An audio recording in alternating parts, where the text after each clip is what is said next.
The chandelier above me scattered light like fractured diamonds across the marble floor of the Peninsula Hotel's grand ballroom. I adjusted the clasp of my pearl necklace, a gift from my husband on our 5th anniversary, and watched the city's elite mingle beneath vaulted ceilings that had witnessed a century of celebrations. Tonight marked 10 years since my father founded Sterling & Associates, the architectural firm that had reshaped Manhattan's skyline. I was Olivia Sterling Chen, 34 years old, and until that evening, I believed I understood the architecture of my own life. "You look radiant, Liv." My sister Rebecca appeared at my elbow, champagne flute in hand. At 28, she carried herself with the easy confidence of someone who had always been adored. Her emerald dress, Valentino, if I wasn't mistaken, complemented her auburn hair perfectly. "David's been looking for you. Something about the toast." David, my husband of 7 years, the man who still left notes in my briefcase before business trips, who knew I preferred jasmine tea to coffee, who had held my hand through 2 miscarriages with unwavering tenderness. "I'll find him," I said, scanning the crowd. "Have you seen Dad?" "Holding court near the terrace with the mayor." Rebecca smiled, but something flickered in her eyes. "Actually, Liv, I need to talk to you. Later, when things quiet down. It's important." Before I could respond, our father's voice boomed across the microphone, summoning everyone's attention. Lawrence Sterling stood at the podium, silver-haired and commanding at 62, every inch the self-made titan who had built an empire from blueprints and determination. "10 years ago," he began, his voice rich with emotion, "I took a risk. I left a comfortable position to build something of my own, but I didn't do it alone." I felt a warmth in my chest. My father and I had always shared an unspoken language, a mutual understanding of ambition and purpose. My daughter Olivia, our chief operating officer, has been the backbone of this company. Her vision, her tireless dedication. The doors to the private study off the ballroom stood slightly ajar. I wouldn't have noticed except for the movement, a shadow crossing the narrow opening. The study was supposed to be locked during the event.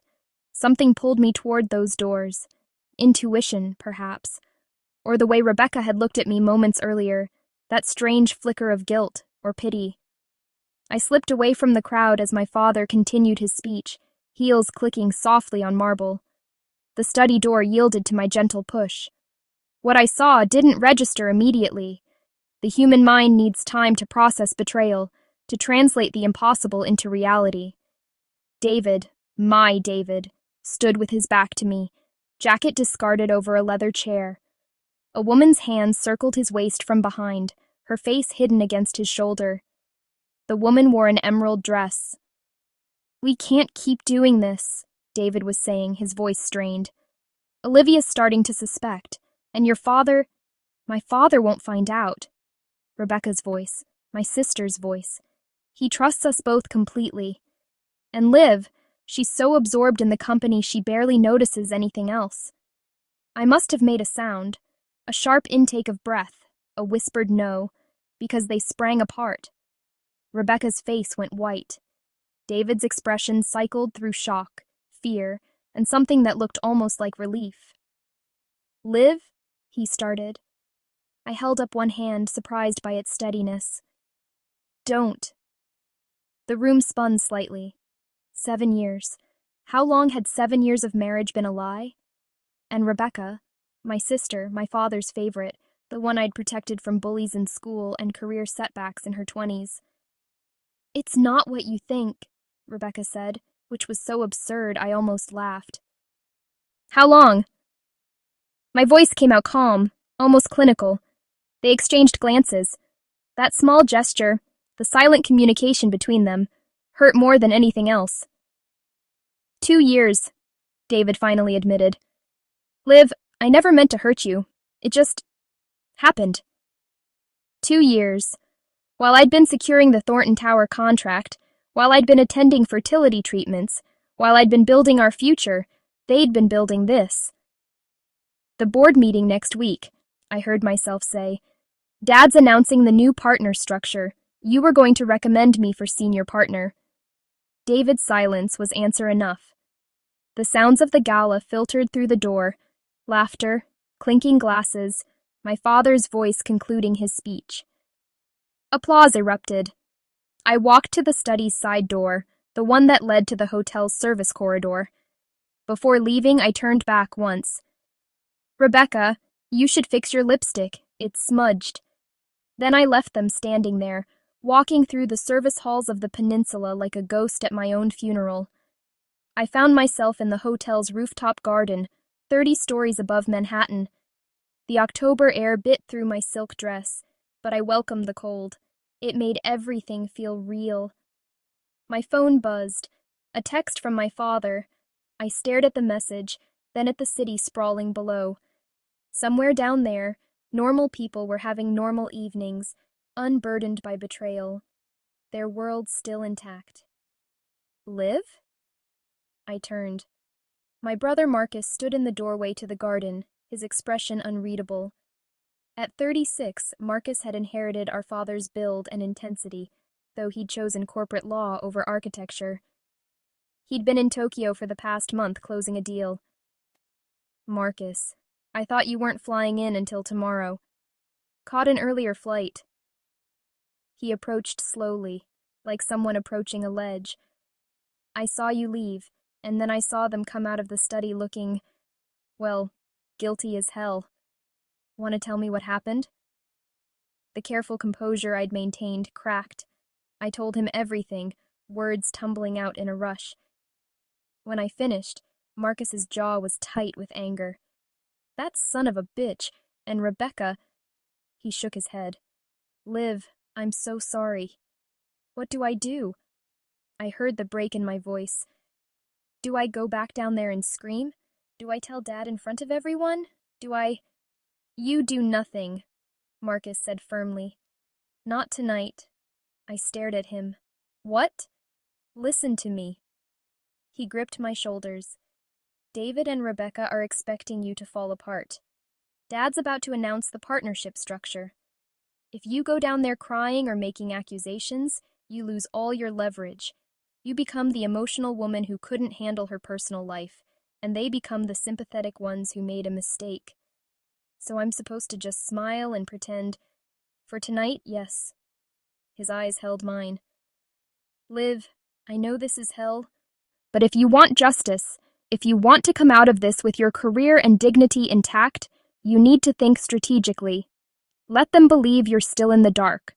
Meanwhile, we figure out our next move. Part of me wanted to reject his cold pragmatism, but he was right. I'd built my career on strategy and patience. This was no different. Okay, I said finally. But Marcus, I can't face them right now. I can't go back down there and... Then don't. I'll tell Dad you got an urgent call from the Tokyo office. You had to slip out. He pulled off his jacket and draped it over my shoulders. Go home. Take a shower. Tomorrow we'll talk. My penthouse apartment overlooked Central Park. 23 floors of glass and steel that David and I had renovated together. Every corner held memories I now had to recontextualize, examine under the harsh light of truth. I poured myself 3 fingers of whiskey, Macallan 18, David's favorite, and stood at the floor-to-ceiling windows. My phone had 11 missed calls from David, 5 from Rebecca, 3 from my father. I silenced them all. The worst part wasn't even the betrayal itself. It was the stupidity I felt, the humiliation of not seeing what must have been obvious to others. Had colleagues known? Friends? Had I been the last to realize I was living in a fairy tale while everyone else saw the grim reality? Around midnight, I heard David's key in the lock. I didn't turn from the window. Liv. His voice behind me, tentative. We need to talk. Do we? It's over with Rebecca. Tonight I ended it. I choose you. I choose our marriage. Now I did turn. David stood in the entryway, tie loosened, looking every inch the successful architect who'd charmed me at a gallery opening 8 years ago. Handsome, articulate, apparently very good at lying. You choose me, I repeated flatly. How generous. I made a mistake, a terrible mistake. But Liv, I love you. I've always loved you. For 2 years you've been sleeping with my sister, coming home to me afterward, lying to my face every single day. My voice remained steady, almost detached. Do you understand how that changes everything? Not just our marriage, but my entire perception of reality? I know. God, I know. He moved closer. But we can get past this. Couples therapy, whatever you need. I'll do anything. Get out. Live. Get out. I met his eyes. Take whatever you need for tonight. Tomorrow my lawyer will be in touch. Your lawyer? He looked genuinely shocked, as if I might forgive him after a good cry and some groveling. Liv, don't make rash decisions. You're in shock. I'm done being shocked. I'm done being the oblivious wife. And I'm done with this conversation. I walked to the door and opened it. Leave, David, before I call security. He left, finally, but paused in the doorway. This doesn't have to destroy everything we built. After he was gone, I locked every lock, then stood once more at the windows.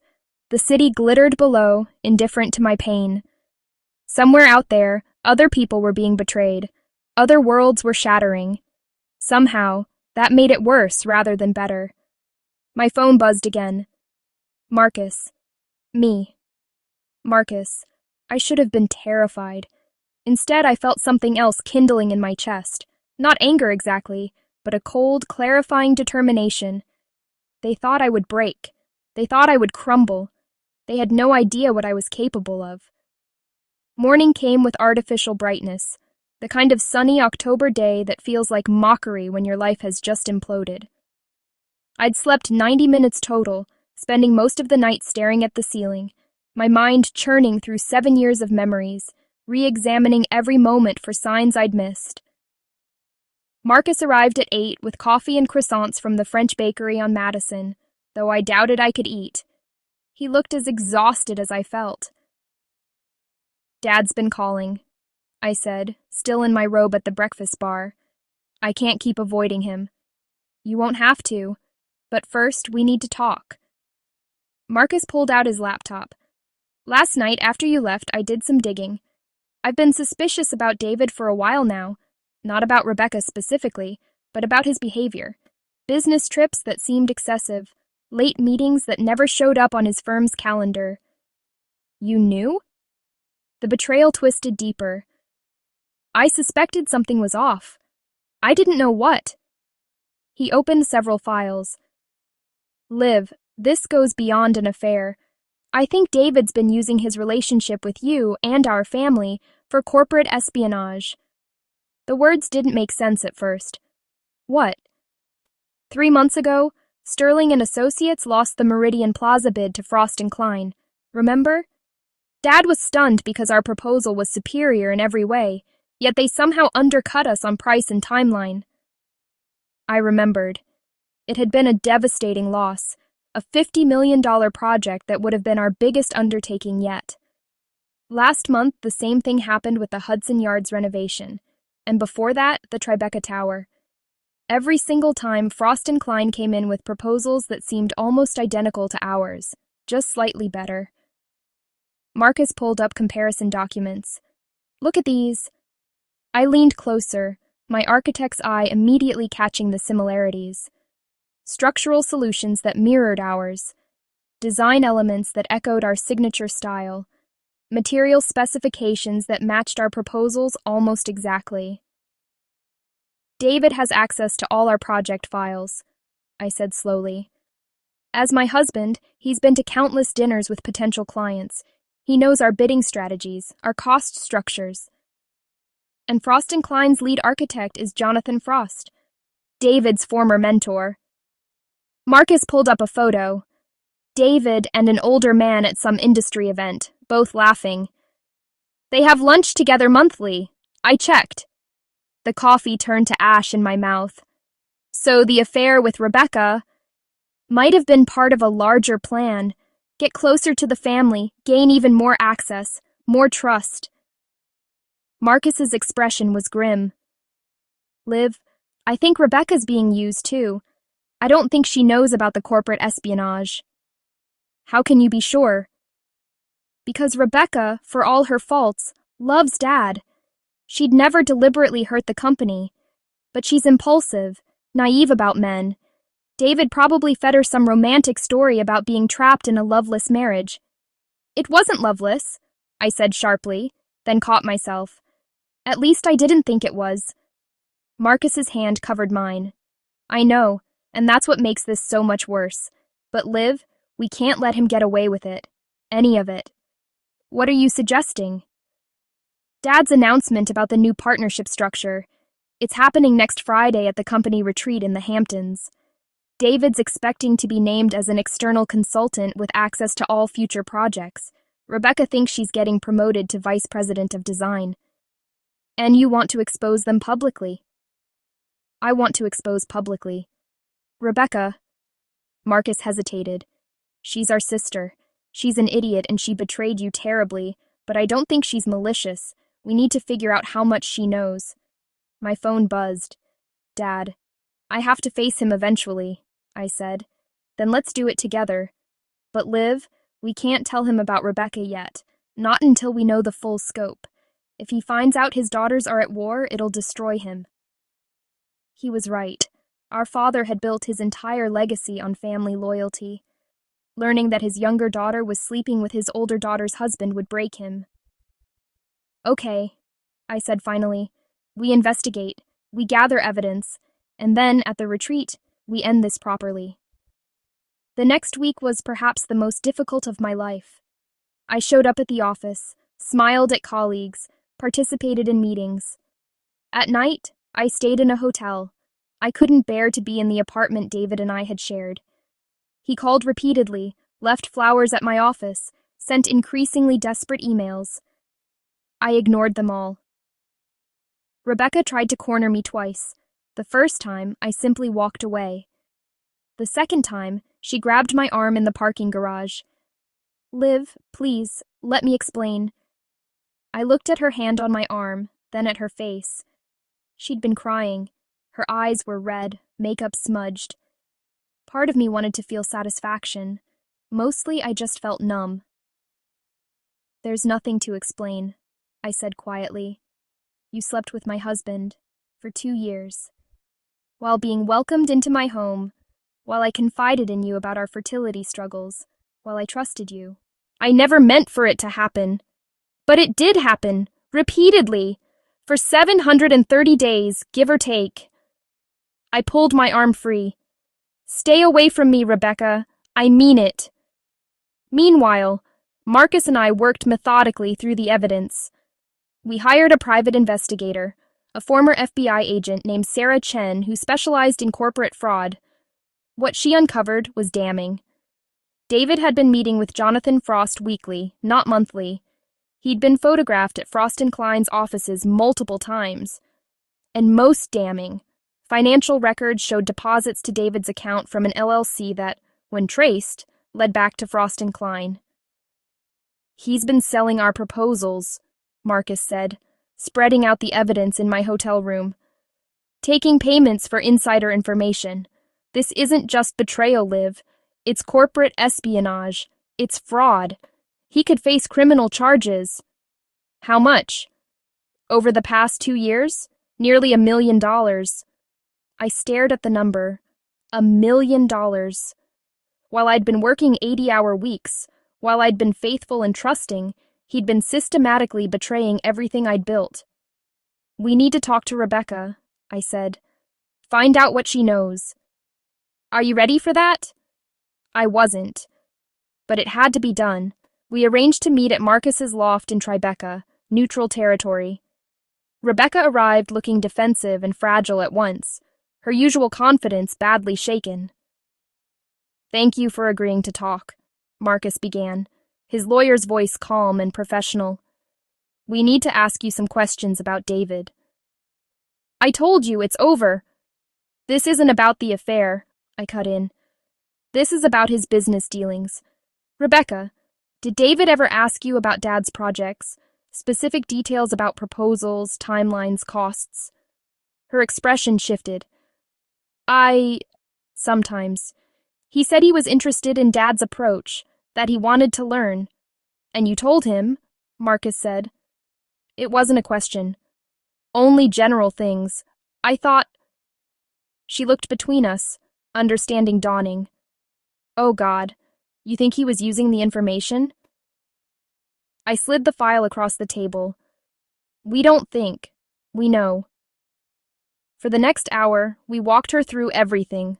The lost contracts, the suspicious meetings, the money trail. Rebecca's face went from pale to gray. He said he loved me, she whispered. He said you didn't understand him, that the marriage was over in all but name. He made me feel special, like I was the one who truly saw him. Her voice broke. I'm such an idiot. Yes, I said flatly. You are. Marcus shot me a warning look, but I was past caring about Rebecca's feelings. Did he ever give you anything? Marcus asked. Gifts? Money? Anything unusual? Rebecca fumbled with her purse, pulling out a small jewelry box. Inside was a diamond bracelet, expensive and tasteful. He gave me this last month, for my birthday. I thought... Marcus photographed it. We'll have it appraised. If it's worth more than, say, 10,000, it's another piece of evidence. Evidence for what? Rebecca asked. For the charges we're filing, I said. David's going to prison, Rebecca, and you're going to help put him there. I can't testify against him. You can and you will, Marcus said firmly, unless you want to be named as an accomplice. Right now, we have evidence you passed confidential information to David. In court, that makes you part of the conspiracy. But I didn't know. Doesn't matter. What matters is what we can prove. He softened slightly. Rebecca, we're giving you a chance to make this right, to protect Dad and the company, but you have to cooperate fully. She looked at me then, really looked at me. Liv, I'm so sorry. I know that doesn't fix anything, but I need you to know. I don't care, I said, standing. I don't care if you're sorry. I don't care if David manipulated you. You still made a choice, every single day for 2 years, to betray me, to sleep with my husband, to lie to my face. So no, your apology means nothing. I left Marcus to handle the details, walking out into the October twilight. The air smelled of coming winter and car exhaust and roasted nuts from street vendors. Normal city smells for a day that felt anything but normal. My phone rang. An unknown number. Ms. Sterling Chen? A woman's voice, older, cultured. My name is Margaret Whitmore. I'm an attorney representing the estate of Eleanor Sterling. I believe she was your paternal grandmother? My grandmother had died when I was 5. I had vague memories of a stern woman who smelled of lavender. Yes, I said cautiously, though I don't understand. Your grandmother left specific instructions in her will. Certain information was to be disclosed to you on your 35th birthday, or in the event of... She paused. A significant life crisis. Your brother Marcus contacted me, explaining your current situation. Mrs. Sterling Chen, I think we need to meet. There are things about your family you don't know. What things? Not over the phone. Can you come to my office tomorrow? Bring your brother. Trust me, this is important. She gave me an address on the Upper East Side and hung up, leaving me standing on a Tribeca sidewalk, wondering what other secrets my life was hiding.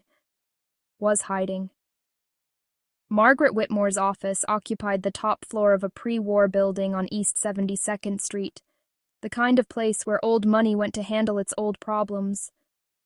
Marcus and I sat in leather chairs across from her mahogany desk, while rain drummed against windows overlooking Central Park. Mrs. Whitmore was perhaps 70, impeccably dressed in Chanel, with silver hair styled in a precise bob. She'd been our grandmother's attorney for 40 years, she explained, an executor of a trust I'd never known existed. Your grandmother, Eleanor Sterling, was a remarkable woman, she began, opening a file folder. But she carried a secret that she made me promise to reveal under specific circumstances. Those circumstances have now been met. I glanced at Marcus. He looked as confused as I felt. What secret? I asked. Your father, Lawrence Sterling, is not Eleanor's biological son. The words hung in the air like a bomb that hadn't yet detonated. That's impossible, Marcus said. We have family photos going back. You have photos of Eleanor raising Lawrence, yes, but she adopted him when he was 3 days old. A private adoption, arranged through channels that no longer exist. Mrs. Whitmore slid a document across the desk.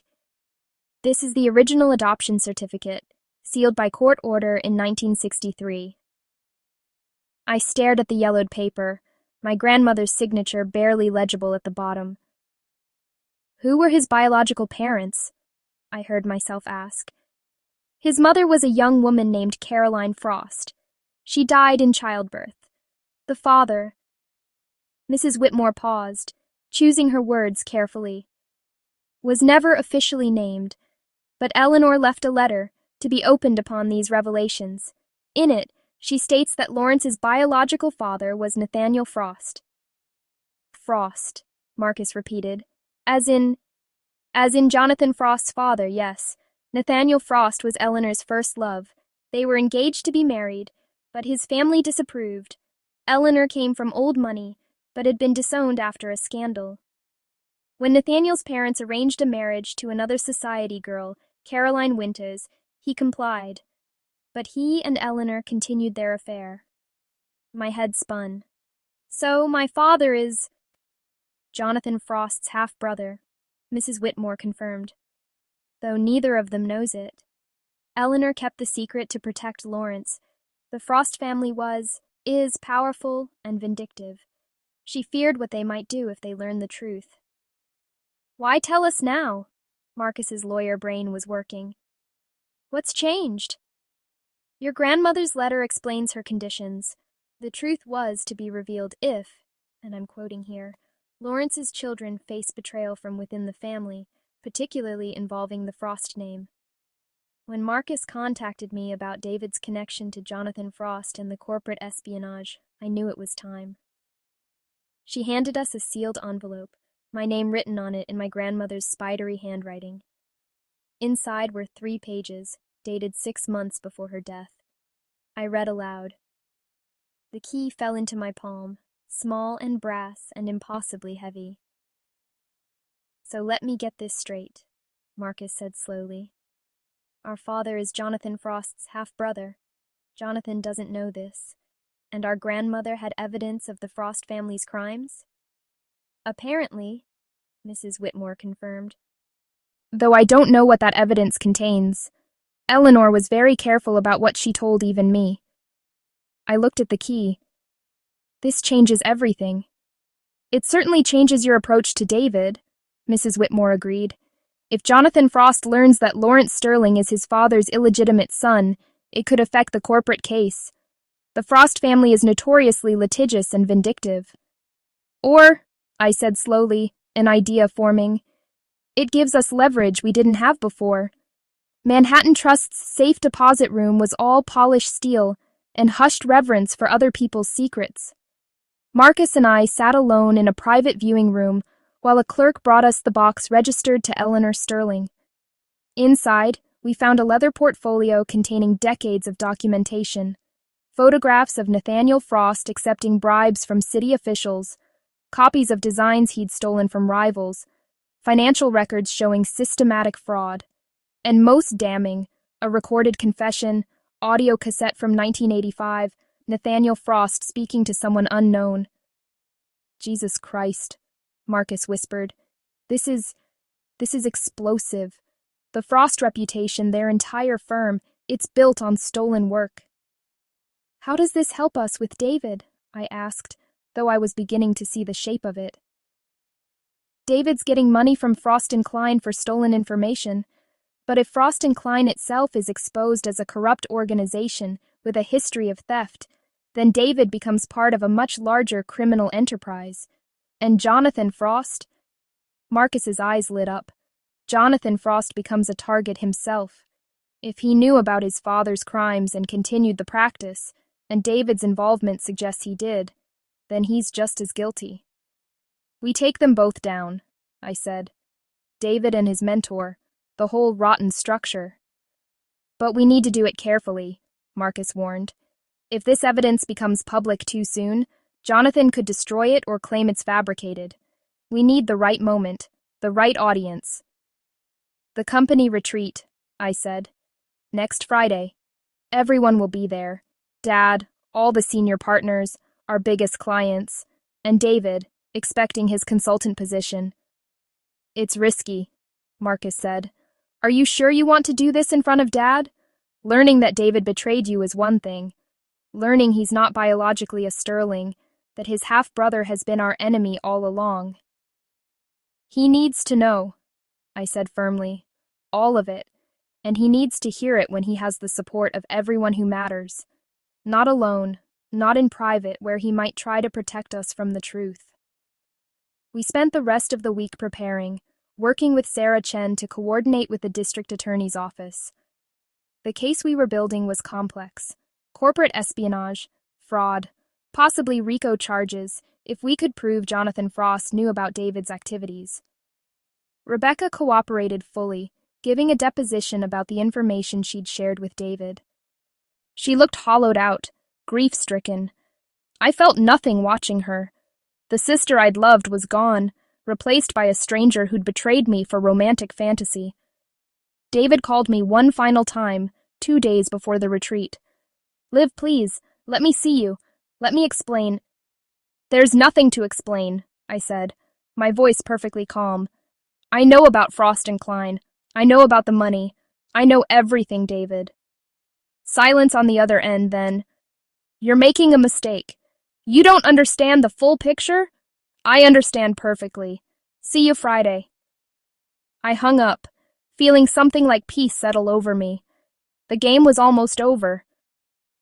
The Sterling and Associates retreat took place at a renovated mansion in East Hampton, all white columns and ocean views. 60 people attended, partners, senior staff, major clients. My father had planned it as a celebration of the company's decade of success and an announcement of its future direction. Instead, it would become a reckoning. I arrived early with Marcus, watching as colleagues trickled in. David came alone. Rebecca had been uninvited, told her presence wasn't appropriate given personal circumstances. He saw me across the great room and tried to approach, but Marcus intercepted him. My father found me on the terrace looking out at the Atlantic. Olivia. His voice was warm with concern. You've been avoiding me. What happened at the anniversary gala? And where's David? You two seem... He trailed off, reading my expression. Dad, I said gently. Save your questions for the presentation. Everything will make sense then. He frowned but nodded, trusting me as he always had. At 7 p.m., everyone gathered in the mansion's ballroom. My father stood at the podium, relaxed and happy, beginning his prepared speech about partnership structures and future growth. I let him speak for 5 minutes before Marcus and I walked to the front. Dad, I said into the microphone, I'm sorry, but we need to interrupt. Confusion flickered across his face. Olivia? What's this about? It's about the truth, I said, looking out at the assembled crowd. I saw David near the back, pale and tense, about betrayal and theft and lies that go back 60 years. For the next 20 minutes, Marcus and I laid it all out. We showed the evidence of David's corporate espionage on screens around the room. We played excerpts of Nathaniel Frost's confession. We connected the dots from past crimes to present ones, building a case that left no room for doubt. David Sterling Chen, I said, looking directly at my husband, has been selling our proposals to Frost and Klein for 2 years. He's been paid nearly $1 million for information that cost us over $50 million in lost contracts. And he's been having an affair with my sister as a way to gain deeper access to our family and our business. Gasps and murmurs rippled through the crowd. David stood frozen, his face a mask of trapped rage. But that's not all, Marcus continued, because David's mentor, Jonathan Frost, is continuing his father's legacy of theft and corruption. And there's a reason the Frost family has targeted Sterling and Associates specifically. This was the moment. I watched my father as Marcus spoke the words that would change everything. Jonathan Frost is your half-brother, Dad. Your biological father was Nathaniel Frost, and he's been trying to destroy you, his illegitimate son, for decades. The room went absolutely silent. My father stared at us, all color draining from his face. I moved to his side, taking his arm. It's true, I said softly. Grandma Eleanor left evidence, documents, everything. She was protecting you. But then, his voice was barely audible. Everything I've built, everything I thought I knew, is real, I said firmly. Your success, your talent, your company, that's all you. The Frosts may have your blood, but they don't have your integrity or your courage, and they're about to pay for their crimes. As if on cue, the doors opened and 2 federal agents entered, walking directly toward David. David Chen, you're under arrest for corporate espionage and conspiracy to commit fraud. David's carefully maintained composure shattered. You bitch, he spat at me as they cuffed him. You vindictive, cold-hearted. I'm not the one who betrayed 7 years of marriage for money, I said quietly. Goodbye, David. They let him out. Through it all, my father remained silent, processing revelations that would have destroyed a lesser man. Finally, he looked at me. Did you know? Before the gala? No, I found out the same night I found David and Rebecca together. I squeezed his arm. I'm sorry, Dad. I'm so sorry you had to learn all this here, like this. But you needed to know. And you needed to hear it surrounded by people who value you for who you are, not who your father was. He pulled me into a hug, his large frame shaking slightly. My brilliant daughter, he whispered. When did you become so strong? I learned from you, I said, meaning it. The retreat ended in controlled chaos, clients and partners processing what they'd witnessed, legal representatives taking statements, journalists who'd been secretly invited by Sarah Chen already filing stories about the Frost and Klein scandal. By midnight, it was trending nationally. Architectural dynasty built on decades of fraud. By morning, Jonathan Frost had been arrested. Frost and Klein's assets were frozen. The empire my half-uncle had inherited and maintained through crime was crumbling. I should have felt triumphant. Instead, I just felt tired. 6 months after the retreat, I sat in a therapist's office in Greenwich Village, trying to explain why I still couldn't sleep through the night. It's not about David anymore, I told Dr. Patricia Huang, a woman in her 50s with kind eyes and an unsettling ability to wait through long silences.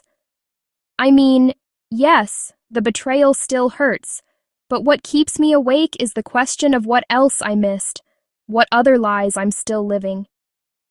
That's hypervigilance, Dr. Huang said gently. A common response to trauma. Your reality was shattered. Now you're constantly scanning for the next threat. She was right, of course, but understanding the psychology didn't make the 3 a.m. panic attacks stop. The divorce had been finalized quickly. David had no leverage, no sympathy from anyone. He'd taken a plea deal to avoid trial. 8 years for corporate espionage, fraud, and conspiracy. Rebecca had avoided charges by cooperating, but she'd left New York entirely, taking a job with a small firm in Portland. We hadn't spoken since the retreat. My father had weathered the revelation about his parentage with characteristic resilience, though I sometimes caught him staring at nothing, clearly processing decades of identity. He'd officially made me CEO of Sterling and Associates, stepping into a chairman role. At 34, I was running a $100 million firm. I should have been thrilled. Instead, I felt hollow. Have you considered taking time off? Dr. Huang asked. Real time, not a long weekend. A month, maybe two. Give yourself space to process everything without the pressure of performance. I had 3 major projects in motion, 2 board meetings scheduled, a keynote speech at an industry conference. Taking time off felt impossible, but that night, standing in my office looking out at the Manhattan skyline, I made a decision. I called Marcus. I need to get away, I said. Not just away from work, away from everything here. Every street corner has a memory. Every restaurant has. Where do you want to go? Marcus interrupted. I don't know. Somewhere I've never been with David. Somewhere completely new. Go to Paris, he said immediately. You've never been. Stay at the apartment. Our grandmother had owned a small apartment in the Marais, left to Marcus and me jointly. Neither of us had ever used it. For how long? As long as it takes, Marcus said. I'll handle things here. Dad's solid. The company's solid. Go heal, live. Paris in April was a cliché for good reason. The chestnuts blooming, the golden light, the sense of possibility around every corner. I spent my first week simply walking, letting the city wash over me. No agenda, no itinerary, just movement and observation. The apartment was on Rue des Rosiers, a third-floor walk-up with tall windows and creaking floors. I'd expected it to feel like a museum to my grandmother's past, but instead it felt welcoming, lived in despite decades of vacancy. A housekeeper had maintained it, and someone, probably Mrs. Whitmore, had stocked the kitchen with basics. In the study, I found boxes of my grandmother's papers, letters, and photographs spanning decades. One evening, unable to sleep due to jet lag, I started going through them. And that's when I found the second secret. The letter was tucked into a book of poetry, written in my grandmother's handwriting but addressed to Catherine. I knew only one Catherine connected to this story, Catherine Frost, Jonathan Frost's sister. I sat back, the letter trembling in my hands. My grandmother had been in love with a woman, in an era when that love was forbidden, dangerous. She'd constructed an entire false narrative to hide it. And Catherine Frost, was she still alive? I spent the next week researching. Catherine Frost had never married. She'd been a prominent art dealer in New York until her retirement 15 years ago, then moved to Paris. She lived in Paris. The address was in my grandmother's papers, an apartment on Ile Saint-Louis. It took me 3 days to gather the courage to go there. I stood outside the building for 20 minutes before finally pressing the buzzer. Oui? An elderly voice, speaking French-accented English when I responded in English. Ms. Frost, my name is Olivia Sterling Chen. I'm Eleanor Sterling's granddaughter. I have something of hers that I think you should see. A long pause. Top floor.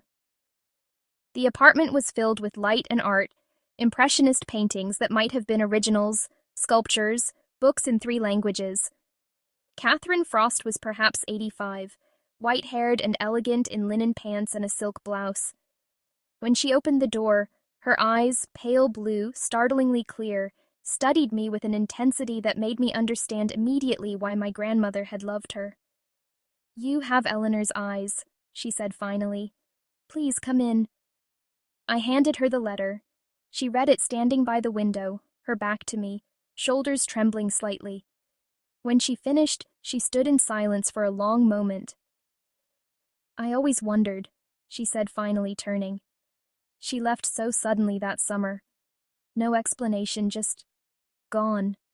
And then news of the scandal with Nathaniel. I thought she'd chosen him, chosen the easier path. She looked at the letter again. All these years, and she was protecting me, protecting us both. She never told anyone, I said. I found this by accident. How like her. Always so careful, so controlled. Catherine moved to a cabinet and pulled out a wooden box. She sent me letters over the years, birthday cards, notes about her life. Nothing too personal. She was always afraid they might be read by others. But I kept every one. She handed me a card from the box. The handwriting was unmistakably my grandmother's. "We had one summer," Catherine said softly. 3 months in Bar Harbor. My family rented a cottage near hers. We were both 22, both engaged to men we didn't love. We became close, too close. Someone noticed, a servant, I think. There were whispers. So Eleanor manufactured the scandal with Nathaniel to redirect attention. And she smiled sadly. I let her. I was a coward. "You were surviving," I said. "Both of you were." We talked for hours. Catherine told me about her life, about the gallery she'd run, about the women she'd loved quietly over the decades, never publicly, always carefully. She'd never had children, never married. She'd built a beautiful life, she insisted. But yes, she'd always wondered what might have been. "Your grandmother was remarkable," Catherine said. "Strong and brave and so very careful with other people's hearts. Tell me about her last years. I lost track after she moved to that retirement home." I told her what I knew, my grandmother's final months, her insistence on privacy, her death surrounded by family. And then I told her something that made Catherine's eyes fill with tears. She had a photograph in her room. I never understood it until now. A woman standing by the ocean, face turned away. "It was you, wasn't it?" "Bar Harbor," Catherine whispered. "I remember that day. She asked someone to take it, said she wanted to capture the light. I thought—" She wiped her eyes. "I thought I was just part of the landscape to her." "You were everything," I said gently. I visited Catherine 3 more times over the next 2 weeks. She introduced me to her world, gallery openings, dinner parties with expatriate artists, long walks along the Seine. In her, I saw a different model of survival, of making a life despite impossible constraints. "Do you have regrets?" I asked one evening over wine at a café in Saint-Germain. "About Eleanor? Every day."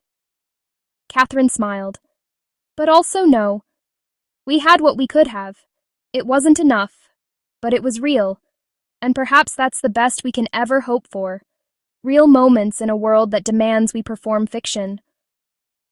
Her words stayed with me. I thought about my own performed fiction, the perfect marriage, the flawless career, the carefully constructed image of having it all. That fiction had trapped me as surely as social expectations had trapped my grandmother and Catherine. "I don't know how to be real anymore," I admitted. "I'm so good at performing competence, at being what everyone needs me to be, CEO, daughter, survivor. But underneath, I'm terrified I'm empty." "Then stop performing," Catherine said simply. "Take off the mask, see what's underneath. What if there's nothing? There's always something, darling, but you have to be brave enough to look." I stayed in Paris for 2 months. I took Dr. Huang's advice and truly stepped away. No board meetings via Zoom, no emergency calls, just me in a city that demanded nothing of me except presence. I took a painting class and was terrible at it. I learned to make macarons and burned 3 batches before succeeding. I read novels in cafes, joined a book club conducted half in French and half in English, made friends with my neighbors. And slowly, carefully, I started to feel something other than numbness. One afternoon, sketching badly in the Jardin du Luxembourg, a man sat down on the bench beside me.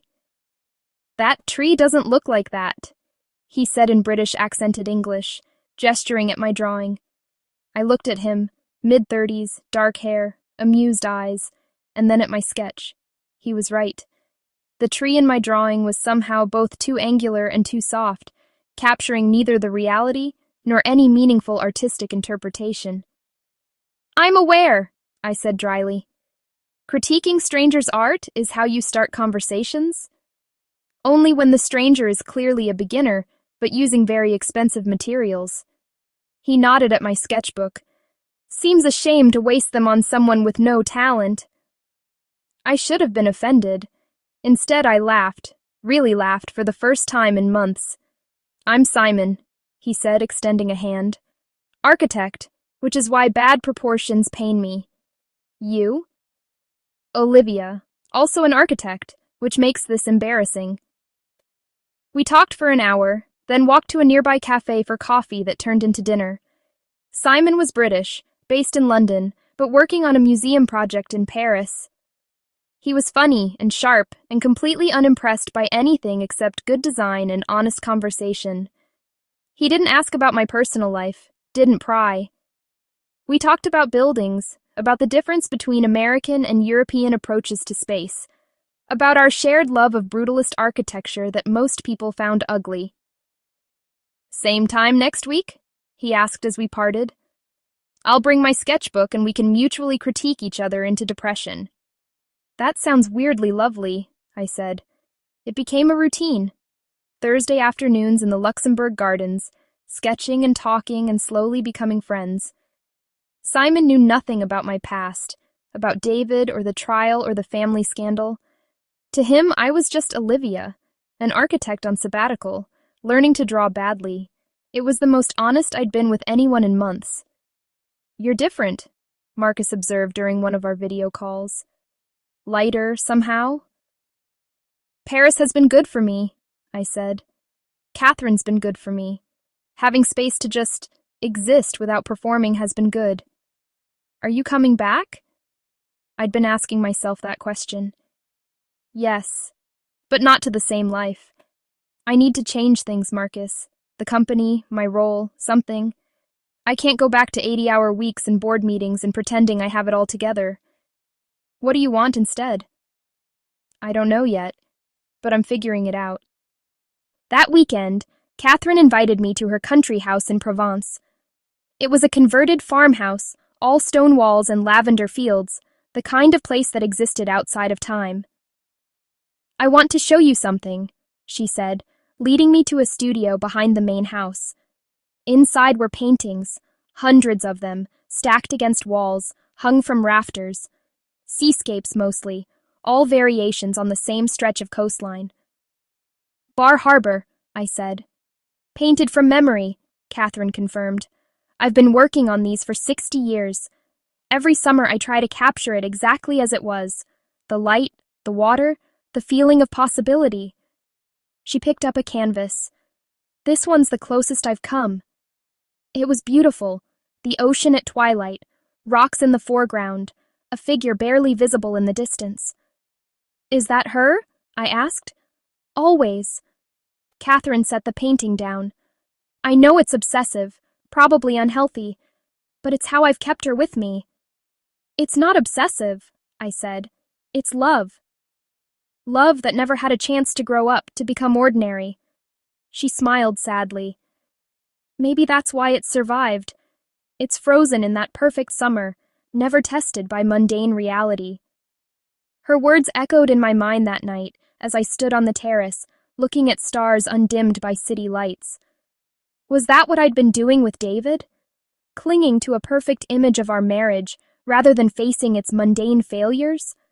My phone buzzed. A text from Simon. I smiled, typing back. "Simon." "Me. Simon." I hesitated, then, it wasn't a date, we were friends. But my heart beat faster anyway, anticipating something I couldn't quite name.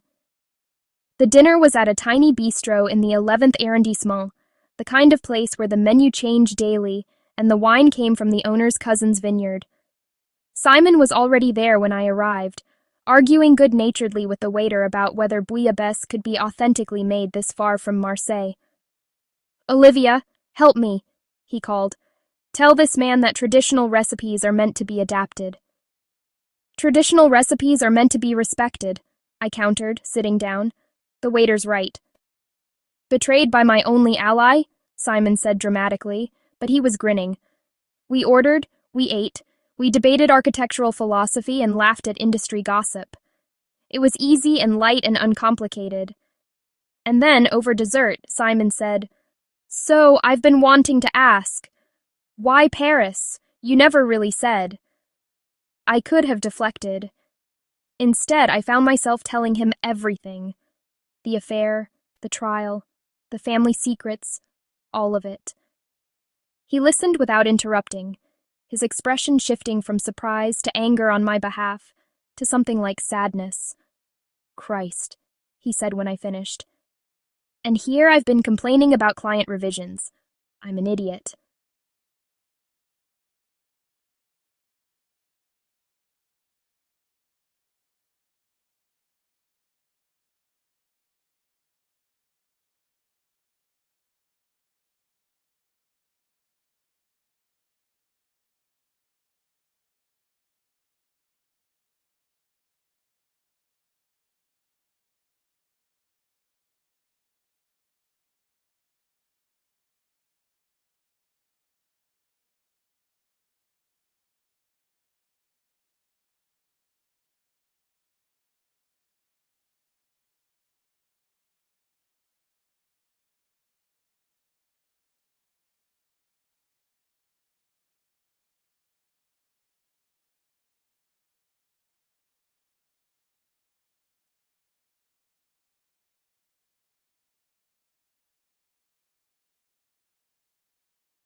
You're not, I didn't want to.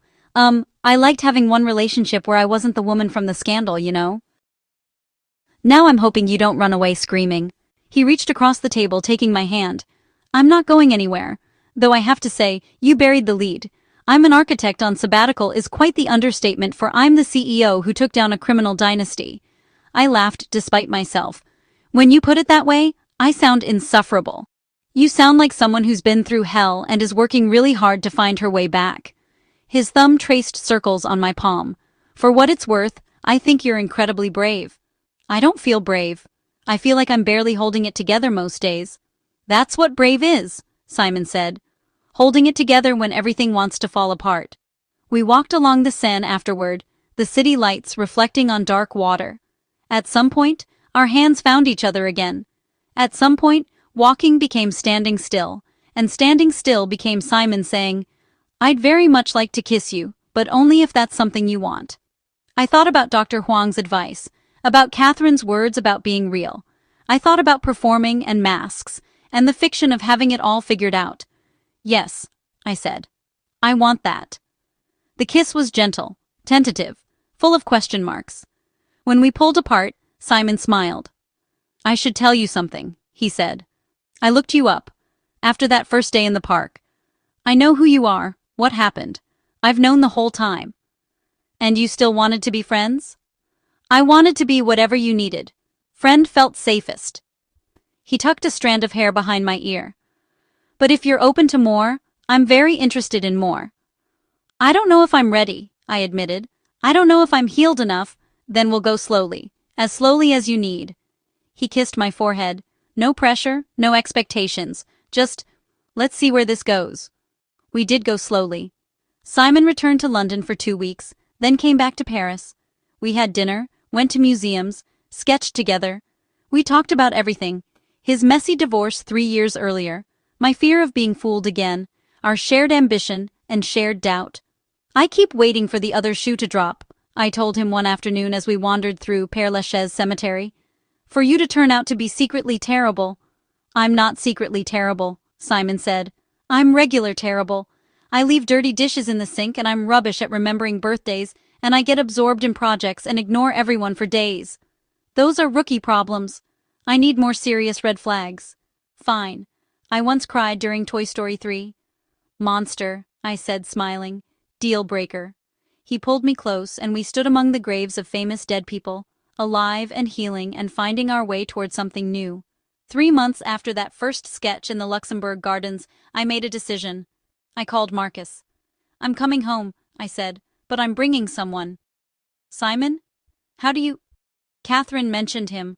Also, you smile differently now when you check your phone. Marcus paused. Are you happy, Liv? I thought about it. Really thought. I'm getting there. That's enough for now. Then come home, my brother said. We miss you. And Liv? There's something I need to tell you about the company, about Dad. It's not urgent, but it's important. What is it? Not over the phone. When you're back. I flew home in June, Simon beside me, Paris behind me, but also somehow with me, in my sketchbook full of bad drawings, in the lightness I'd learned to carry, in the quiet strength Catherine had modeled. Whatever Marcus needed to tell me, whatever came next, I was ready. Or at least, I was trying to be. The Manhattan skyline from JFK looked both familiar and foreign, like returning to a childhood home after years away. Simon squeezed my hand as the taxi crawled through Queens traffic. Nervous? He asked. Terrified, I admitted. 3 months feels like 3 years. I don't know who I am here anymore. You're the same person you were in Paris, just with more baggage, literal and metaphorical. He gestured at our luggage in the trunk. Marcus met us at my apartment. I'd kept it, though I'd had everything redecorated, removing every trace of David. My brother looked tired, older somehow, new lines around his eyes.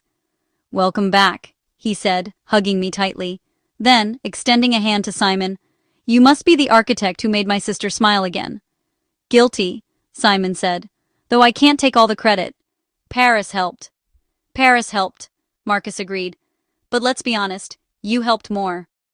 We ordered Thai food and caught up on 3 months of company news. Sterling and Associates had landed 2 major contracts, weathered some negative press about the Frost connection, emerged stronger. My father was talking about a full retirement within 2 years. He wants you to take over completely, Marcus said.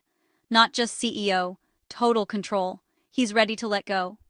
What about you? I asked. I'm a lawyer, not an architect. I'll stay on the board, but this is your company now, Liv. If you want it. Did I? That was the question I'd been avoiding. Paris had shown me a different life was possible. Smaller, quieter, with space for art and love and long meals with friends. Did I want to return to 80-hour weeks and endless responsibility? I need to restructure things, I said finally. Hire a proper COO, delegate more. I can't go back to drowning in work. So you're staying, Marcus said, relief evident. I'm staying, but on my terms. I looked at Simon. We're staying. Simon's considering opening a London, Paris, New York practice, depending on how things go. Things are going well, Simon said simply, his hand finding mine. Marcus smiled, but it didn't reach his eyes. I'm glad, really. You deserve happiness. He took a breath. But we need to talk about Dad, about what I found. We met at Marcus's loft the next morning, just the two of us. He looked like he hadn't slept. After you left for Paris, I kept digging into the family history, he began. I couldn't let it go. The Frost connection, Grandmother Eleanor's secrets. I wanted to understand it all. And I found something that changes everything we thought we knew. He opened his laptop, pulling up a scanned document. This is Eleanor's real adoption paperwork for Dad, not the version Mrs. Whitmore showed us, the original sealed file I had to use considerable legal pressure to access. I leaned closer. The document looked official, but old, barely legible. Dad wasn't just Nathaniel Frost's illegitimate son, Marcus said quietly. Caroline Winters, the woman Eleanor claimed was his mother, never gave birth. She died in a car accident 2 months before Dad was supposedly born. That's impossible. Then who? Eleanor herself. Marcus pulled up another document. She went to Switzerland in 1962. 6 months later, she returned with a baby boy. The official story was that she'd adopted him after Caroline Winters died in childbirth. But there was no Caroline Winters death certificate, no hospital records. Nothing except Eleanor's word. My mind reeled. Are you saying Dad is Eleanor's biological son? Has to be. And if Caroline Winters didn't exist, then the father... Marcus looked at me. The father probably wasn't Nathaniel Frost either. That whole story, the affair, the forbidden romance, I think it was cover. Like the story about being in love with Nathaniel was cover for her relationship with Catherine. But then who was Dad's father? I don't know, Marcus admitted. Eleanor took that secret to her grave. But Liv, this means Dad isn't a Frost at all. He has no biological connection to them. Everything we thought about our heritage, about this complicated family web, it's based on a lie Eleanor constructed. I sat back, processing. Does Dad know? Not yet. I wanted to tell you first. But we have to tell him, Liv. He has a right to know who he actually is. Or we could let him keep believing the story, I heard myself say. He's happy. He's at peace with the Frost connection. Why shatter that? Because it's the truth, Marcus said. And because there might be more to discover. If Eleanor hid this, what else did she hide? He was right. But I couldn't shake the feeling that some truths caused more harm than healing. We told our father that evening, in his study overlooking Central Park. He listened in silence as Marcus laid out the evidence, his expression unreadable. When we finished, he stood and walked to the window, hands clasped behind his back. For a long moment, he said nothing. So, I'm not a Frost, he finally said. I'm entirely Eleanor's child. A child she had out of wedlock, presumably with someone she couldn't or wouldn't name. It looks that way, Marcus confirmed gently. And the man I thought was my biological father, Nathaniel Frost, probably never even met me. Probably not. Dad turned to face us. Do you know what the strangest part is? I'm relieved. Relieved? I said. I never wanted to be connected to the Frosts. When you told me about Nathaniel being my father, I accepted it because the evidence was clear. But it felt wrong, felt like inheriting a curse. This... He gestured at Marcus's documents. This means I'm free of them completely. My success is entirely my own. Nothing to do with their blood or their legacy. But don't you want to know who your real father was? Marcus asked. Why? Dad smiled sadly. Eleanor is gone. The man, whoever he was, is probably dead. What good does digging up old pain do? Eleanor made choices. She protected me the best way she knew how. That's enough. I understood his position. But Marcus's investigative instincts, and my own curiosity, couldn't let it rest. What if there are other relatives? I said. Half-siblings? Cousins? People who might want to know us. Then they've survived this long without us, Dad said. Let it be, Olivia. Please. Some mysteries are meant to stay mysterious. I tried to let it be. I really did. Simon and I settled into a routine. He rented an apartment in Tribeca, started building his U.S. client base. We had dinner together most nights, spent weekends exploring the city or escaping to his place upstate. It was good, uncomplicated in a way I'd never experienced with David. You're holding back, Simon observed one Sunday morning as we drank coffee on his deck. Emotionally, I mean. I can feel you keeping part of yourself separate. I don't mean to, I said. After David, after thinking I knew someone completely, and being so wrong. I'm not asking you to know me completely, Simon interrupted gently. I'm asking you to risk trying, to let yourself be vulnerable even though it's terrifying. He was right. I was performing again, the role of woman in relationship without fully inhabiting it. I don't know how to stop protecting myself, I admitted. Then don't. Protect yourself when you need to. He took my hand. But maybe tell me when you're scared? Let me in on the fear instead of just showing me the aftermath? It was such a simple request, and so impossibly hard. I'm scared right now, I made myself say. I'm scared that this is too good, that I'll wake up and find out you're not who I think you are, that I'm fundamentally broken and will sabotage this like I must have sabotaged my marriage. Stop, Simon said firmly. You didn't sabotage anything. David made choices. He betrayed you. That's not your fault or your failure. But what if I missed signs? What if I was so focused on work that I drove him away? Then he should have talked to you, gone to counseling, left honestly instead of cheating and stealing. Simon cupped my face in his hands. Olivia, you are not responsible for his crimes. Do you hear me? I nodded, tears threatening. Say it, he urged. Say David's choices were not my fault. David's choices were not my fault, I whispered. Again. David's choices were not my fault. Louder now. Once more. David's choices were not my fault. I was crying now, something breaking open in my chest. Simon held me while I sobbed, for the marriage I'd lost, for the sister who'd betrayed me, for the trust I'd never fully get back. He didn't try to fix it or minimize it. He just held me. When I finally quieted, I felt lighter. Not healed, but healing. Thank you, I said. For what? For making me say it, for not letting me carry blame that isn't mine. Anytime, Simon said. That's what partners do. Partners. The word settled into my chest, feeling right for the first time since David. It was Catherine who broke the case open, inadvertently. She visited New York in September, wanting to see where Eleanor had lived, to walk the same streets. I took her to my grandmother's old apartment in the Upper East Side, sold years ago, but we stood outside anyway, Catherine crying quietly. She was so brave, Catherine said. Coming here alone with a baby, building a life from nothing. I wish I'd known. I wish I could have helped. Tell me about that summer again, I said. Bar Harbor, 1962. What happened after she left?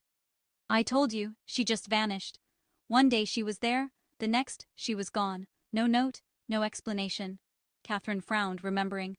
Though her cousin was there at the end, that older woman who was staying with Eleanor's family, they left together very suddenly. What cousin? I don't remember her name, but she was pregnant, very obviously pregnant. I remember thinking it was scandalous, an unmarried woman so openly showing. This was 1962, remember? Those things mattered. My heart started beating faster. Describe her. Tall, dark-haired, beautiful bone structure. She worked at the hospital in town, I think. A nurse or maybe a doctor. Eleanor mentioned her once or twice. Back at my apartment, I pulled out my laptop. If Eleanor had left Bar Harbor with a pregnant woman who was her cousin, there would be records. Birth certificates, hospital employment, something. It took 3 hours of searching, but I found her. Dr. Vera Sterling, Eleanor's first cousin once removed. Graduate of Johns Hopkins Medical School. Employed at Bar Harbor Hospital in 1962. Unmarried, And, critically, no birth certificate on file for any child. Marcus, I said into the phone, my voice shaking, I know who Dad's mother was, and it changes everything. Vera Sterling had been a brilliant physician, ahead of her time. She'd specialized in obstetrics and gynecology, pushing for better maternal health care when women's medicine was barely taken seriously. She'd never married, never had children, officially. Eleanor didn't get pregnant, I explained to Marcus and Dad in Marcus's loft. Vera did, but in 1962, an unmarried doctor with a child would have lost her career, faced social exile, so Eleanor helped her. They went to Switzerland together. Eleanor claimed the baby as an adoption, and Vera continued her work. But why Switzerland? Marcus asked. Because Vera was there for a medical fellowship the year before. She had contacts, knew the system, and because in Switzerland, Eleanor could create whatever documentation she needed with enough money and discretion. Dad sat very still. So my mother was a doctor, a pioneering woman physician. More than that. I pulled up the research I'd done.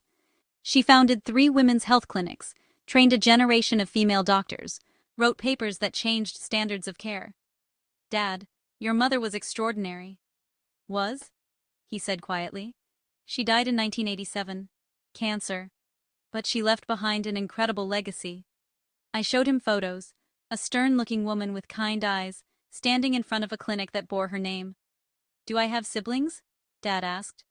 No, you were her only child. But, I hesitated. But what, Olivia? There's a foundation in her name, the Vera Sterling Foundation for Women's Health. It's run by a board that includes several people who claim Vera was a mentor, almost a mother figure. Dad, I think if we reach out, if we explain who you are, they'd want to meet you. My father stared at the photo of Vera for a long moment. And Eleanor raised me so Vera could keep working. She sacrificed her own truth so her cousin could live authentically. In a way, I said. Though I think Eleanor wanted a child, wanted family. The arrangement worked for both of them. What about my father? Dad asked. Do we know who he was? I'd been dreading this question. There's no record, no name anywhere, but Dad? I took a breath. I think Vera might have used a sperm donor. Early fertility medicine was developing then. She would have had access, knowledge. It would explain the complete absence of any father's name. So I'm the product of early artificial insemination, Dad said wonderingly. My God, no wonder Eleanor kept it secret. In 1962, that would have been beyond scandalous. Revolutionary, Marcus corrected. A single woman, a doctor, choosing to have a child on her own terms, that was practically science fiction. It means everything I am comes from 2 remarkable women, Dad said slowly. Not from Nathaniel Frost's theft and corruption, from women who broke rules to live on their own terms.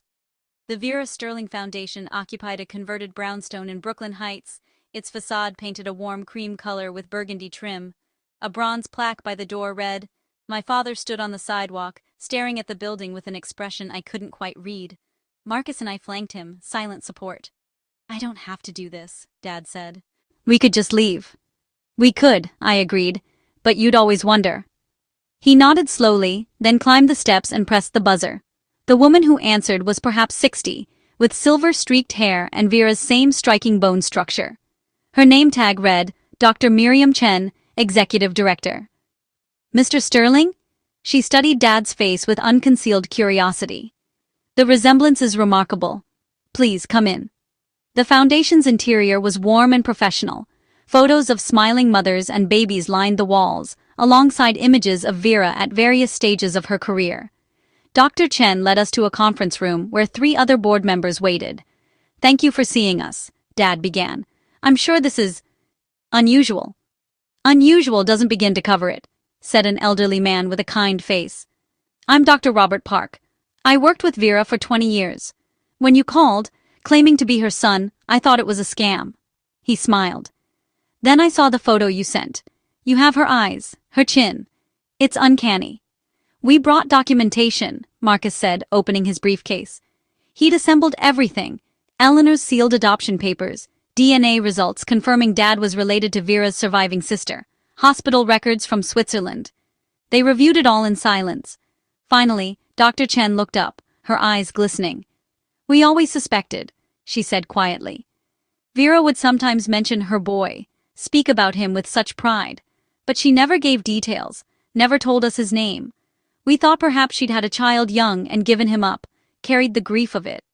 She gave me up so she could keep saving lives, Dad said. That's not grief, that's sacrifice. She would have loved knowing you understood that, Dr. Park said. Vera's greatest fear was being judged for her choices. She lived in a time when women physicians were rare enough, unwed mothers in medicine were essentially non-existent. Tell me about her, Dad asked. Everything. I want to know who she was. We stayed for 3 hours. The board members shared stories. Vera's dry wit, her fierce advocacy for patients, her habit of working 18-hour days and then teaching evening classes for nurses. They showed us her office, preserved exactly as she'd left it, filled with medical journals and photographs of the women whose lives she'd changed. She never married? Dad asked. Never, though there were rumors about her and Eleanor, Dr. Chen said carefully. They exchanged letters constantly. Vera visited her in New York every year. The way she spoke about Eleanor, she trailed off diplomatically. Eleanor was in love with someone else, I said, a woman named Catherine. But I think Vera and Eleanor loved each other too, in their way. As family, as co-conspirators, as two women who refused to let the world dictate their choices. That sounds exactly right, Dr. Chen agreed. She pulled out a leather-bound journal. This was Vera's. She left it with instructions to give to her son if he ever came looking. We'd held on to it for decades, hoping but never really believing. Dad took the journal with trembling hands. The leather was worn smooth, the pages yellowed. Do you mind if I... He gestured to a quiet corner. Take your time, Dr. Park said. We'll be here. Marcus and I gave him privacy while he read. Through the window, I watched my father's shoulders shake, watched him wipe his eyes, watched decades of questions find their answers. When he emerged 30 minutes later, his face was transformed, grief and joy and peace all mixed together. She chose me, he said simply. She didn't accidentally get pregnant and make the best of it. She deliberately decided to have a child, planned everything, accepted all the risks because she wanted me. Me specifically. What do you mean? I asked. Dad showed us a passage from the journal. She chose your father based on who she wanted you to become, Marcus said, awed. That's incredible. There's more. Dad flipped to another entry. She tracked my life. Eleanor sent her updates, photos.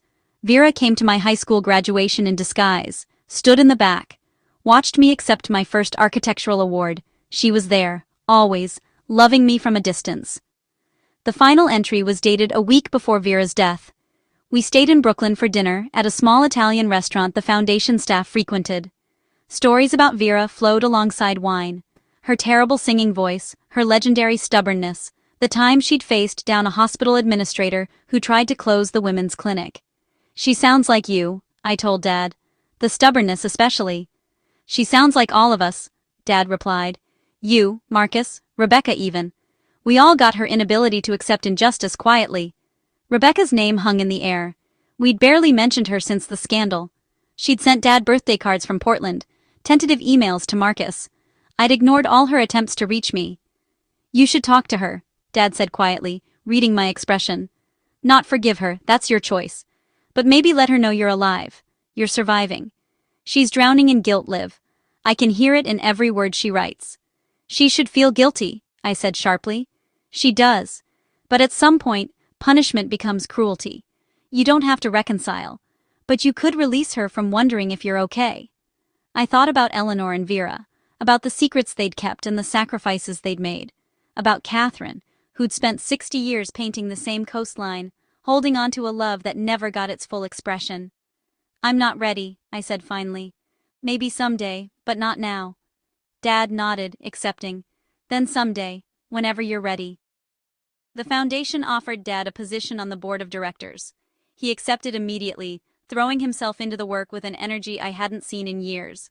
Within months, he'd helped secure funding for 2 new clinics, recruited 3 additional board members, started a scholarship program for women from disadvantaged backgrounds pursuing medical school. He's channeling Vera, Marcus observed one evening as we watched Dad present at a fundraising gala. It's like meeting her gave him permission to be more authentically himself. Or gave him a legacy worth protecting, I said. He spent decades building the sterling name through architecture. Now he gets to honor the sterling name in medicine, too. Simon, standing beside me in a tuxedo he wore with British nonchalance, squeezed my hand. Your family's rather extraordinary, you know. Most people would have crumbled under all these revelations. You lot just keep finding ways to turn pain into purpose. Is that a compliment or an observation? Both. Also, a warning that I'm in dangerously deep with you. I looked at him, this man who'd sketched badly beside me in a Paris park, who'd let me heal at my own pace, who'd integrated himself so seamlessly into my chaotic family. How deep? I asked. Thinking about forever deep, Simon said quietly. But no pressure. We can keep going at our pace. What if my pace is accelerating? I heard myself say. What if I'm ready to talk about forever too? His smile could have lit the ballroom. Then I'd say we should probably discuss living situations. My place or yours? Neither. Something new. The idea crystallized as I spoke. Something we choose together, not a space with memories of anyone else, just ours. I like that plan, Simon said. Though fair warning, I have terrible taste in furniture. Lucky for you, I'm an architect. We found a loft in Chelsea 2 months later, all exposed brick and floor-to-ceiling windows. Renovating it together became a metaphor for building our life. Discussions about load-bearing walls and light flow, and whether the kitchen island should be marble or butcher block, somehow deepening into conversations about children, about career ambitions, about the kind of life we wanted to create. I want kids, I told Simon one evening, standing in our gutted future living room. Not immediately, but someday. 2, maybe 3. I want family dinners and chaos and mess. I want what I thought I had with David, except real this time. I want that too, Simon said. Though I should warn you, I'm told I'm a nightmare about bedtime routines. Very strict about stories and toothbrushing protocols. I can live with that, as long as you can live with my work obsession and emotional unavailability when I'm on deadline. We'll work on the emotional availability, Simon said, pulling me close. But your work obsession is part of who you are. I wouldn't change it. In February, he proposed. Not with a grand gesture, but during a quiet Sunday morning, both of us in pajamas drinking coffee in our half-finished loft. Marry me, he said, no preamble. Not because we should, not because enough time has passed. Because I love you, and I want to keep building this life with you. Yes, I said, crying and laughing simultaneously. Yes, absolutely, yes. The ring he produced was nothing like the ostentatious diamond David had given me. It was a simple band with a single sapphire, my favorite stone, which he'd noticed months ago when I admired a piece at an estate sale. It's perfect, I said. You're perfect, he countered. Well, you're not, but you're perfect for me. We married in May at the Brooklyn Botanic Garden, surrounded by cherry blossoms and the people who mattered most. My father walked me down the aisle, Vera's journal in his pocket for luck. Marcus stood as my man of honor, giving a speech that had everyone crying and laughing in equal measure. Even Rebecca came, staying in the back, leaving immediately after the ceremony. But she'd sent a card that morning. I tucked the card in my bouquet. Not forgiveness, not yet, but acknowledgement. A crack in the wall I'd built. Catherine flew in from Paris, wearing a vintage dress I recognized from photographs, the same one she'd worn in Bar Harbor 60 years earlier. She and my father spent an hour talking quietly in a corner, two children of unconventional women, comparing notes on survival and legacy. Vera would have loved this, Catherine told me during the reception. 2 women she never met, your grandmother and me, producing this extraordinary family. All this love and resilience and stubborn refusal to accept other people's limitations,